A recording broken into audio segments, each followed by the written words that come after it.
Thank you for allowing me to share with you today. My being very late was no sign of disrespect. I was instructed by two of my closest friends, Simon and Lee. I could leave at 1 o'clock and be in shortly. It was a traffic jam from where I was to where I am. But I'm appreciative of you all allowing me to share with you today, because I share this pain. The experience was happening to you here over and over. My being here represents in some sense the connection, just how global it is, this contempt, Bishop, for people of color. This arrogance is rooted deeper in slavery, in the extension of a bifurcated view of humanity. What was beautiful this morning is Reverend Jackson with the families of those who lost their lives. You can see it really touched them. To have his support and his encouragement, that was fantastic. And today, right now, we're off to the Occupy movement.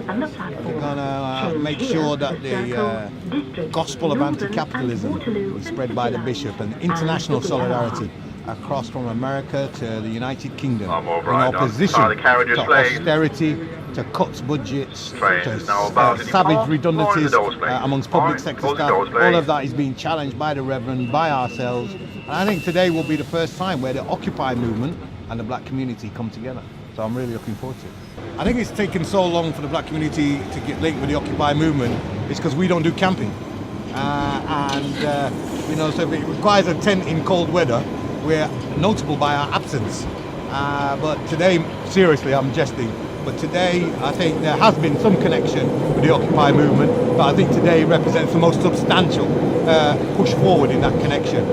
Yeah, so in general, I think that we're unified, and we're all standing underneath the same banner for justice, exactly the words that Reverend Jackson used early on.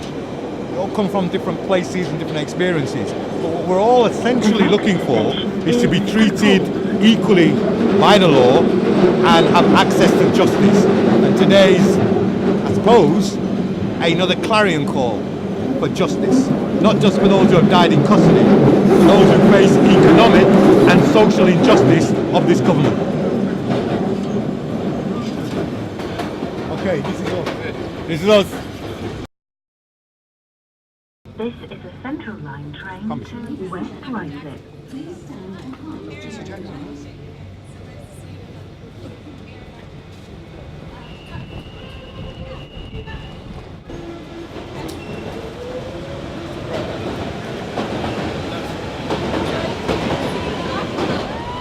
Occupy London would like to welcome the Reverend Jesse Jackson to our St Paul's camp. We apologise for the ring of rails. We had a meeting with the cathedral this morning and we're under the impression that the rails were not going to go up today, but unfortunately they put them up, so that's just the way things are.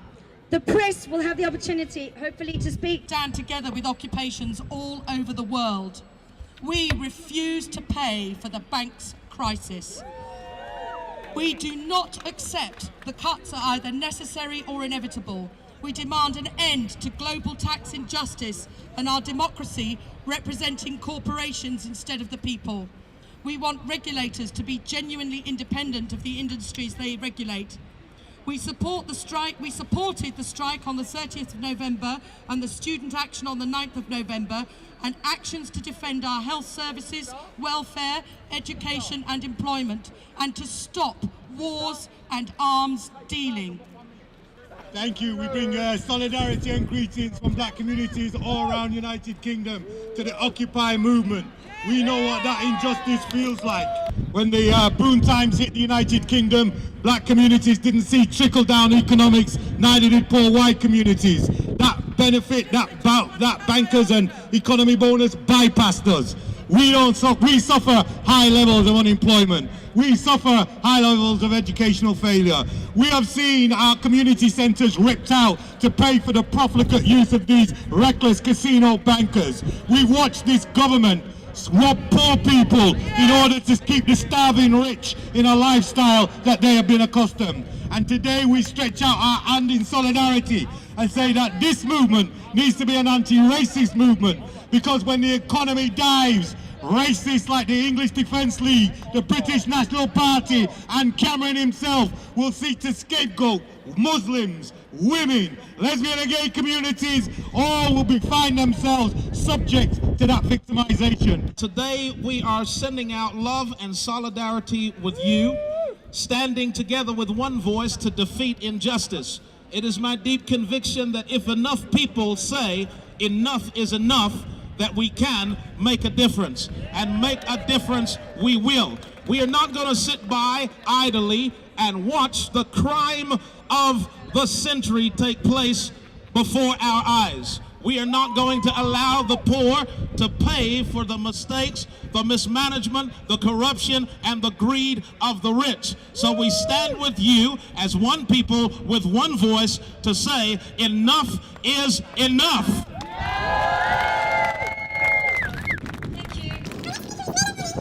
Occupy is a global spirit that is now sweeping the nation and the world, fighting for justice for all of God's children. Jesus occupied the temple and chased out the robbers and the thieves and reclaimed the holiness of the church. The message of Christmas is the poor person's holy day, not Santa Claus's shopping day. In the lineage of holiness, it's our moral mission to wipe out malnutrition, not the malnourished, to wipe out poverty, not the impoverished.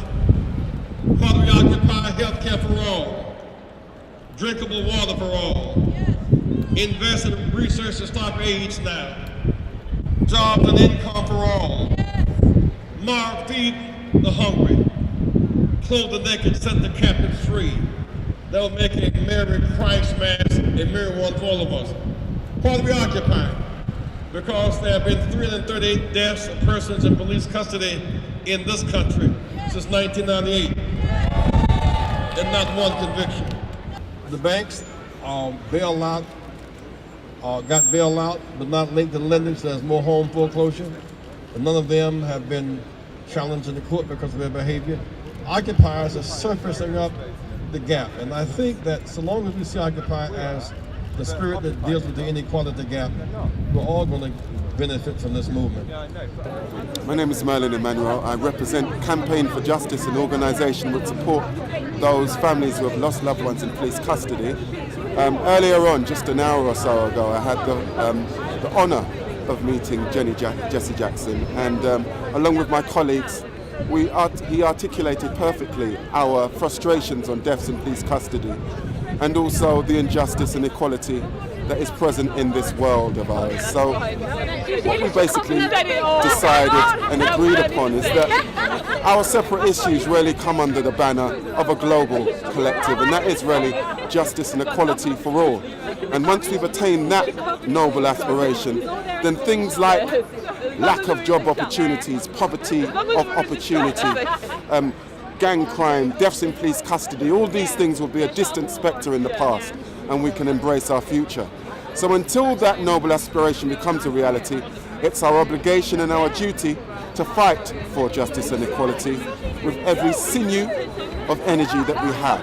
That's our obligation and our duty as human beings, and there's no more noble aspiration or ideology to fight for than for justice and equality. Well, what I've noticed is we have many different splinter organisations doing different things, all fighting for various causes, but really all falling under the same banner of justice and equality. And going back to that, if we did have justice and equality for all peoples, then basically the things that we fight for separately would be no more. So I think that once we stand for things as a collective and come together, united as one, I think we can attain that which we seek. Kingsley Burrell! Justice for Demetre! Fraser! Down with the IPCC! Down with the IPCC! Christopher Older! They buried him 13 years ago and his body's still in the mortuary. And he was killed by the police after fighting for this country in the Falklands War. And the police gave her the wrong body to bury 13 years later, he's still in the mortuary. Disgrace. Shameful. Say about Everyone put their hands up, justice and equality. Yeah. Justice! Justice! No justice! No peace! No justice! No peace! Thank you.